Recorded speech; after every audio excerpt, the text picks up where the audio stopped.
کتاب اردو افسانہ عہد حاضر جلد اول مرتب رابع الربع افسانہ نگار بلند اقبال تعلیم MBBS ABM American board internal McLean تصنیف فرشتے کے آنسو افسانہ خدا کا بت جب آگ کے شعلے ہوا میں اٹھنے لگے اور سیاہ دھوئیں کے مرغولے آزر کے جلتے ہوئے بدن کے گرد ناچنے لگے تو نہ جانے کیوں آسمان بلیک بلیک کر ہونے لگا۔ پھر وہ منہ برسا کر جلتے ہوئے آزر کی لاش پانی سے بھیگ گئی۔ آگ تو بجھ گئی مگر پھر دھواں اٹھنے لگا۔ دھواں تو اٹھنا ہی تھا، دھواں جو جلے ہوئے دل کی راکھ سے اٹھے تو پھر مٹی کی جگہ راکھ ہی سے بت بنتے ہیں۔ پھر آزر جیسے بت تراش زندہ جلا کرتے ہیں۔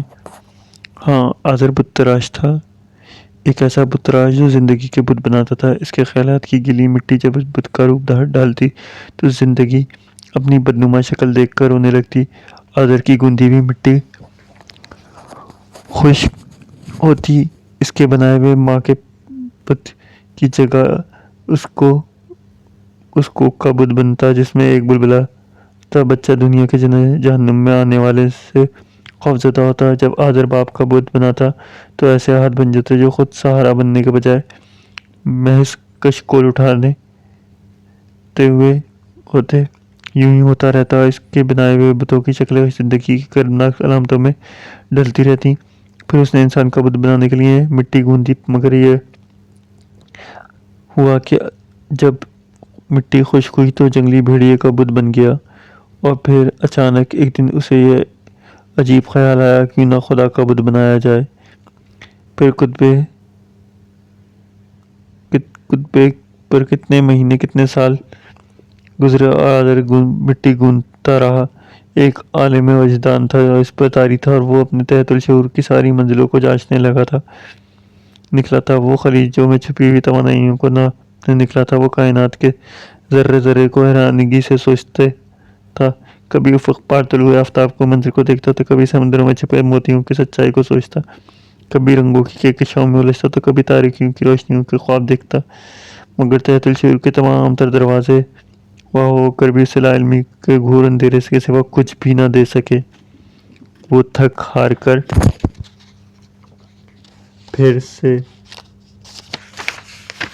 زندگی کے سائے ہی میں سمٹ گیا۔ کچھ دیر کے لیے تو اسے لگا خدا کہیں نہیں، بس یہ زندگی ہی سب کچھ ہے۔ پھر ایک دن اس نے زندگی کے ارتقاء کو خدا کے تصور سے جوڑ دیا تو اسے پھر یوں ہی مگر تلخ خیال آیا۔ پھر اس خیال آتے ہی وہ بلک بلک کر رونے لگا اور اس نے اپنے آنسوؤں سے اپنے دل کی مٹی گوندی اور خدا کا بت تراشا۔ اور جب سب لوگوں کو پتہ چلا کہ اس آزر نے خدا کا بت تراشا ہے تو وہ بہت چیخے چلائے، بہت غصہ ہوئے اور ان میں سے کچھ عبادت گاہوں میں جا کر گھنٹیاں بجانے لگے، اس بت تراش کو مار دو، اس نے ہمارے خدا کی بے ادبی کی، اسے زندہ جلا دو، اس نے آج ہمارے خدا کا بت بنایا۔ تو پھر یہ ہوا کہ آزر کے گھر کو آگ لگا دی گئی اور پھر اسے بھی زندہ جلا دیا گیا۔ وہ جلتا رہا، لوگ تماشا دیکھتے رہے مگر کسی نے نہ دیکھا کہ اس کی راکھ ہوئے گھر میں ایک کچی مٹی کا بت پک کر کندن ہو چکا تھا۔